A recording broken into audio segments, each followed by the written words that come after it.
मंगलकर्ता विघ्नहर्ता गणेश जी के आगमन की तैयारियां पूरे शहर में जोरों पर है। बता देते हैं आपको, कल के दिन ही स्थापना शुरू हो जाएगी। कई लोग 7 दिन रखते हैं, कई लोग 5 दिन रखते हैं। जिसकी जैसी श्रद्धा होती है वो गणेश जी को अपने यहाँ उसी प्रकार से स्थापित करते हैं। लेकिन मैं आज आपको एक ऐसी अहिम मूर्ति से मिलाने जा रही हूँ, ऐसी प्रतिमा है जिसको आप देखेंगे और कहीं ना कहीं आप देख कर दिल आपका गदगद हो जाएगा। दिखा देते हैं। आप मेरे पीछे ये देख रहे हैं, ये गणेश जी की प्रतिमा है और इसकी जो लंबाई है वो 25 फीट है। अगर हम इनके वजन की बात करें तो 6,700 केजी की है, मतलब किलोग्राम की है ये किलो। तो आप देख सकते हैं विशाल प्रतिमा है ये। और ये पूरे शहर भर में इकलौती एक ऐसी प्रतिमा है जो सिर्फ पूरे शहर में सबसे ज्यादा विशाल प्रतिमा देखने को आप सभी को मिलेगी। हम दिखाना चाहेंगे ये प्रतिमा जो बनाने वाले कारीगर हैं वो कहीं ना कहीं नासिक और कलकत्ता से आए हुए थे। इसको जो बनाने में समय लगा वो 4 महीने के तकरीबन लग चुका है। और आप देख रहे हैं कि पूर्णतः बन के तैयार हो चुकी है। देखेंगे बहुत ही सुंदर छटा है, बहुत ही सुंदर ये प्रतिमा है। ऐसा लगता है कि इसको देखते ही रहे। और यही वजह है कि यहाँ पर भक्तों का सैलाब भी लगातार आपको नजर आ रहा होगा। हम लोग कई लोगों से बात करेंगे। जो एक है व्यक्ति जो हर वर्ष भगवान गणेश की प्रतिमा को ऐसे ही स्थापित करते हैं और हर वर्ष इनकी जो लंबाई चौड़ाई है उसको बढ़ा देते हैं। जानना चाहेंगे सर, क्या नाम है आपका? मेरा फूला भाई नाम है। और क्या बड़ी खुशी आपके चेहरे पे नजर है? बेहतरीन क्यों नहीं होगी, जो 4 महीने से इंतजार कर रहे हैं बाबा का आने का। कमला नगर में और बल्केश्वर में सभी शहरवासी, छोटे छोटे बच्चे तैयारी कर रहे हैं। माँ अभी फोन कर रहे थे कि कब आएगी मूर्ति। तो माँ महिलाएं हर घर में मोदक का लड्डू बना रही हैं बाबा का, शाम को भोग लगेगा। और बेहतरीन तरीके से माँ ढोल ताशे और सजावट हो चुकी है पूरी। ऐसा लग रहा है कि कमला नगर में जो जनकपुरी आ रही है वो अभी से शुरू हो चुकी है। बोले भाई, मेरा आपसे एक सवाल रहेगा कि आपके मन में ये कैसे उत्पन्न हुआ कि हर वर्ष आपको गणेश जी की मूर्ति का ये स्थापित करनी है। आप नवरात्र में माता रानी की भी मूर्ति का स्थापना करते हैं। ये कैसे आपके अंदर भाव? जब हम छोटे छोटे थे, महाराष्ट्रियन यहाँ से जब गणेश जी लेकर जाते थे, हम टीवी देखता करते थे तो लाल बाग के राजा की फोटो दिखाते थे। बड़ा लाखों श्रद्धालु होते तो हम कहते थे बाबा एक दिन यहाँ पर भी आगरा दर्शन करने आना। आप लाल बाग के राजा के दूसरे रूप में कमला नगर बल्केश्वर के राजा आए। हमारा छोटा सा भतीजा हनी पंडित, वो छोटा सा जब गणेश जी यहाँ से विसर्जन के लिए महाराष्ट्रियन जब जाते थे यहाँ ढोल ताशे के साथ कमला नगर बल्केश्वर में विसर्जन करने, वो रोता था कि बापू हम भी ऐसा रखेंगे। तो उसकी जो बाबा ने सुनी, जो उन्होंने आशीर्वाद दिया, आज कमला नगर में 18 साल से विराजमान है और सभी को साल भर। इस बार आपने पोशाक भी बहुत बेहतरीन बनाई है, कहीं ना कहीं आपने उन्हीं को कॉपी किया। जी बेहतरीन, क्योंकि मैं बताने चाह रहा हूँ जो लाल बाग के राजा की जो मूर्ति बनती है हर वर्ष, तो दूसरे साल कमला नगर बल्केश्वर के राजा के दूसरे रूप में आते हैं।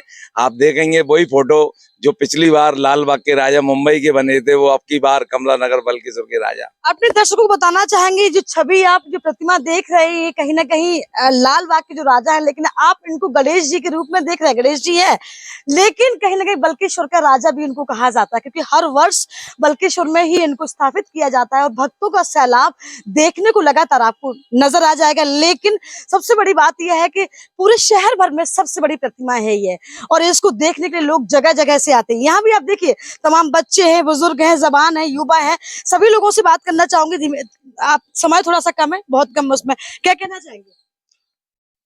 भगवान गणेश जी की कृपा से इस बार 18वां गणेश उत्सव मनाया जा रहा है बल्केश्वर में। बल्केश्वर कमला नगर के राजा हैं श्री गणेश जी महाराज, और आज हम ये मूर्ति को हम ले करके जाएंगे और अब वहां पर स्थापित करेंगे। स्थापित करें, कुछ कहना चाहेंगे? कुछ नजर आ रहा है सभी जी लोग। जी ये हमारे ग्रुप है, जो फूला भाई ग्रुप है, वो हर साल क्या कहते हैं भगवान गणेश जी को स्थापित करते हैं। बहुत खुशी की माहौल रहता है वहाँ। दिखाना चाहूंगी आपको, ये प्रतिमा है और इस बार प्रतिमा की पोशाक देखेंगे तो ये लाल जो बाग के राजा है उनकी तरह बिल्कुल कॉपी किया गया। और वैसे भी इनको बल्केश्वर के राजा कहा जाएंगे। जैसे ही स्थापित हो जाएंगे वैसे ही आपको बता देते हैं कि सुबह शाम इनकी आरती की जाएगी।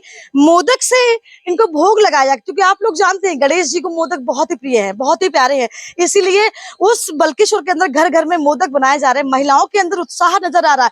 बता देते हैं ये ऐसे, अब आप लोग सोच रहे होंगे ये कैसे पहुंचेंगे वहां तक, क्योंकि बहुत ही विशाल प्रतिमा है। हम बता देते हैं क्रेन की व्यवस्था की गई है, क्रेन लाई जा रही है।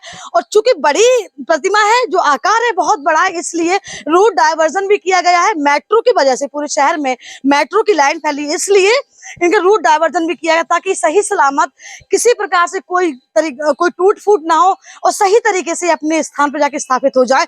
इसीलिए भक्तों का भी यही मानना है, बेसब्री से वहां इंतजार भी हो रहा है। जो पोला भाई इन्होंने जो प्रतिमा बनाई है वो लगातार इस पल का इंतजार कर रहे थे, 4 महीने का इंतजार। लेकिन आज हम उन लोगों से मिलवा देते हैं, कुछ कारीगर यहाँ पर है जिन्होंने तैयार किया, उनसे मिलवा देते हैं जिन्होंने इस प्रतिमा को रूप दिया है। क्या नाम है आपका? नमस्कार, मेरा नाम है शुभ नाम विकास दास। हम लोग कलकत्ता से आता है, मुर्शिदाबाद डिस्ट्रिक्ट से, बेलडंगा। तो हर साल के तरफ इस साल भी हम लोग कलकत्ता से आया। हम लोग का 15 आदमी का टीम है। जैसे पोला भाई लोग हम लोग को 6 महीने पहले ऑर्डर दे देता है। तो विशेष रूप में हम लोग बड़ा मूर्ति बनाना कम से कम 4 महीने पहले से काम स्टार्ट करना पड़ता है हम लोग को। 4 महीने आपको लग? हाँ, 4 महीने लग गया। रातों दिन काम किया? रातों दिन काम करते हैं हम लोग 4 महीने से। 15 आदमी का टीम हम लोग लगातार काम कर रहे हैं। जब मूर्ति को आकार देते हैं तो कहते हैं कि कलाकार के भाव, जो भाव होते हैं वही शायद इनको आकार आप दे पाते हैं। इसी वजह से हम लोग कोशिश करते हैं हर साल कोई नया लुक देने के लिए। ये जैसे बाबा का रूप पिछली बार जैसे बनाया, इस बार थोड़ा नया कुछ बनाने के लिए तो हम लोग कलकत्ता से स्पेशल आता है, बाबा का जैसे नया रूप हो जाए। और कोई आगरा वासी को अगर अलग अलग चीज में बनाने में दिखा पाओगा आदमी भी, जैसे इको फ्रेंडली मिट्टी का मूर्ति स्पेशल कलकत्ता में बनता है, उसी रूप देने का कोशिश करता हूँ हर साल की तरफ। इस बार भी मैंने बाबा को रूप दिया मैंने। हर वर्ष आप ही बनाते हैं? हर साल में आपने देखा होगा ये हमारे साथ वो कारीगर थे जिन्होंने इस प्रतिमा को आकार दिया, रूप दिया और बहुत ही खूबसूरत ये प्रतिमा बनकर तैयार हुई है। अगर आप देखें गौर से तो आपको ऐसा लगेगा कि कुछ देख रहे हैं, कुछ बोलने वाले हैं, क्योंकि इतनी प्यारी प्रतिमा है कि निगाहें नहीं हट रही हैं। आपको दिखाना चाहेंगे यहाँ और भी प्रतिमा रखी हुई है, चूंकि भक्तों की अपनी अपनी श्रद्धा है, कोई छोटी कोई बड़ी, कोई कैसी, जिसको जैसी श्रद्धा होती है उस प्रकार से अपने यहाँ से ले जाते हैं और घर में उसी प्रकार से उनको स्थापित कर देते हैं समय के अनुसार, जब जितने दिन के लिए उन्होंने रखा हो घर। क्योंकि ये भाव है, ये भक्तों की इच्छा है और यही वजह है कि पूरे शहर भर में इस समय गणेश आगमन की जो उल्लास, जो शहरवासियों की खुशी चेहरे पे देखने को मिल रही है, वो अपने आप में बहुत ही बड़ा काम है। क्योंकि पूरे 7-8 दिन 11 दिन पूरे शहर में एक अच्छा शुद्ध वातावरण रहेगा, एक अच्छी ऊर्जा से पूरा शहर भरा रहेगा। सुबह शाम जब आप ध्वनि सुनेंगे, आपको कहीं ना कहीं भजन, आरती, गीता, ये सब आपको सुनाई दे जाए। क्योंकि जब सुबह शाम आरती होती है तो कहीं ना कहीं कहते हैं कि जब आरती मंगल कुछ होता है तो आसपास का वातावरण भी बहुत ही ऊर्जावान हो जाता है। कैमरा पर्सन दीपक के साथ रिंकी उपाध्याय, न्यूज़ 1 इंडिया, आगरा।